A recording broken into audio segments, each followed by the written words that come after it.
What's up, everyone? Welcome back to another review, and this time we're taking a look at Brightburn. The story of Brightburn is actually an incredibly interesting story.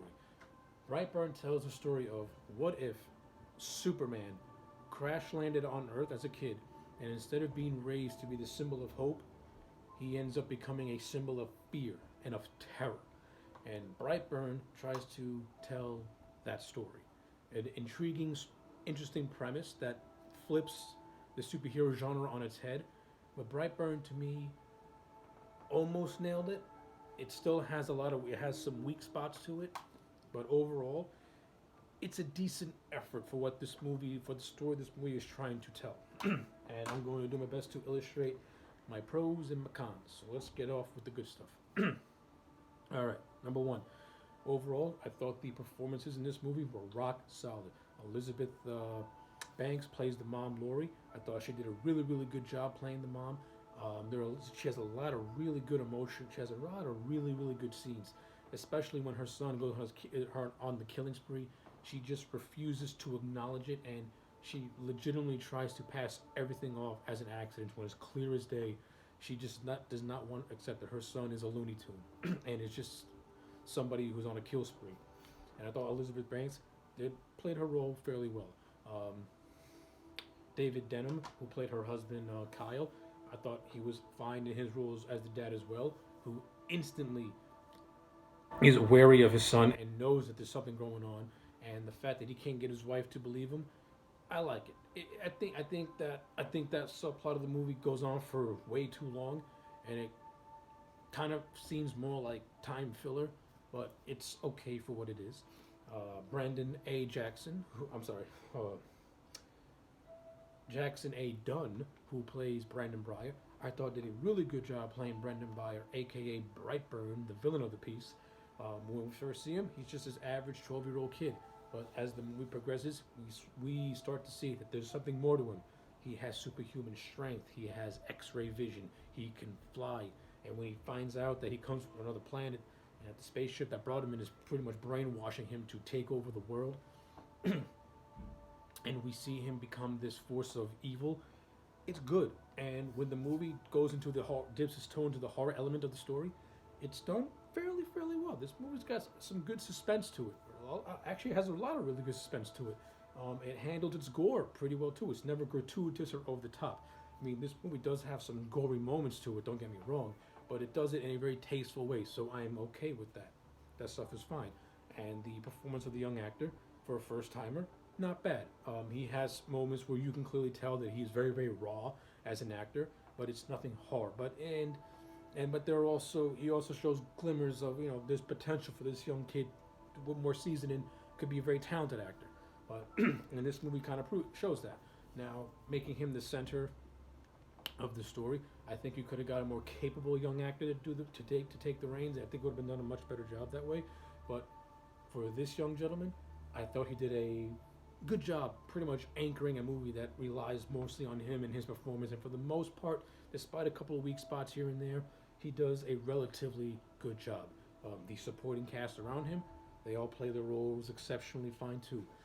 The directing of this movie is directed by David Yerniski, and I've never seen this man's work before, but after watching this, I like it. I think he brings a good visual style to this movie. He brings a really good grounded approach. Pretty much, Yanarski did with this movie what Zack Schneider should have did with the Man of Steel, pretty much in terms of its cinematography and its visuals. Just keep it really grounded and realistic. Since that's what Man of Steel tried to do and couldn't do it right, this movie to me, I think nailed it for the most part. The cinematography visually, nothing spectacular, but nothing horrible. It's competently made and competently shot. You can see what's going on, but there are some really cool visuals too. Especially with the horror stuff. I thought that stuff was actually, like I said, done really well.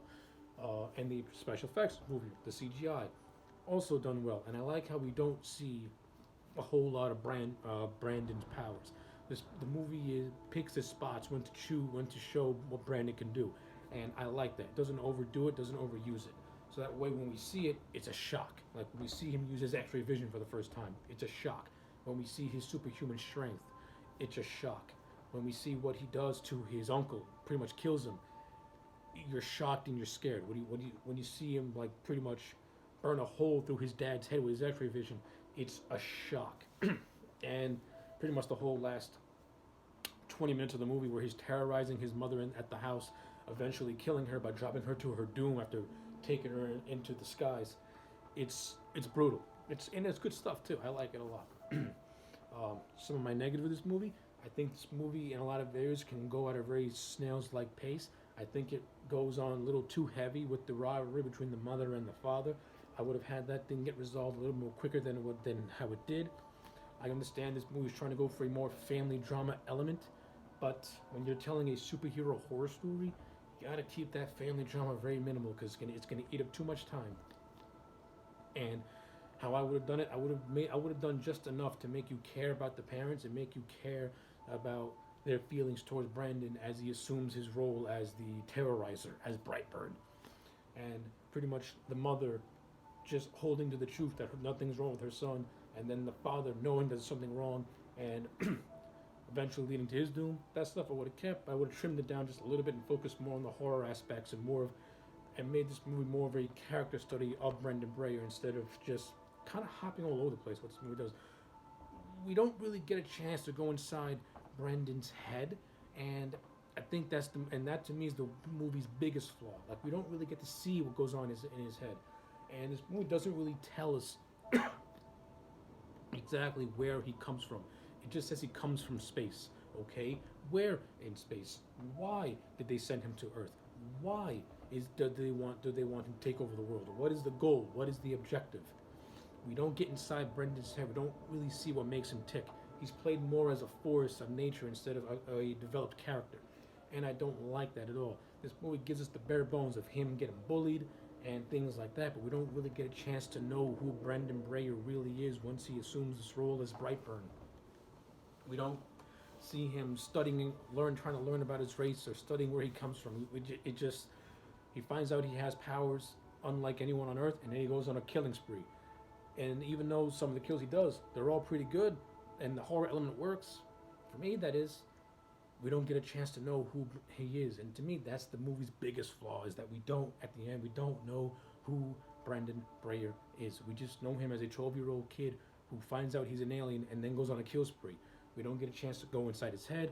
We don't get a chance to find out anything more about his origin, which it sucks. It really does. And that's a big component of the movie that I cannot forgive, especially when you're trying to do the tale of what if Superman went bad. At least if we saw a movie where Clark Kent did go bad, we would find out about everything.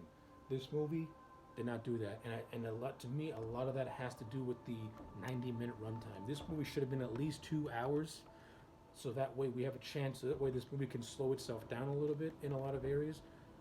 So that way we can get to know Brendan more. Again, we didn't get to know Brandon because this movie, like I said, it's 90 minutes long. So a lot of the stuff that needed to be in this movie got cut away, and a lot of unnecessary things that we technically didn't really need got beefed up a lot. So yeah, that's my biggest gripe with this movie is the development of the Brendan Brayer character. But everything else about this movie, I do legitimately like. I like the visuals. I like the acting. The story itself is a good, intriguing premise. And this movie, you can tell, had potential. It just didn't properly execute said potential. But does that make it bad? No. Is it going to make it memorable? Fortunately, no. Which is why I'm going to give Brightburn, at the end of the day, a 6.5 out of 10. It's a movie with potential, but it doesn't fully capitalize on it. So yeah, those are my thoughts on Brightburn. Let me know yours in the comment section down below. Also, on a side note, this movie has a post-credit scene where it's revealed that it takes place in the same universe as Super because there is a picture of the Crimson Bolt. If they do make a third movie, how are you going to tie those two movies together is going to be extremely interesting and just bizarre because this is a full-blown horror movie. Well, that's a black comedy. So it's going to be weird. Even though this movie does have comedy in it, it goes more for straight-edge horror than it does for comedy. That'll be very intriguing to say. Maybe they can take a page out of the M. Night Shyamalan playbook where we get Unbreakable, which is a superhero thriller, and then Split is pretty much a horror thriller, but yet Glass ties them all together. Very sloppily, but I digress. So yeah, 6.5 out of 10 for Brightburn. Let me know your thoughts in the comment sections down below. Like the video and subscribe, and I'll check you back next time for more.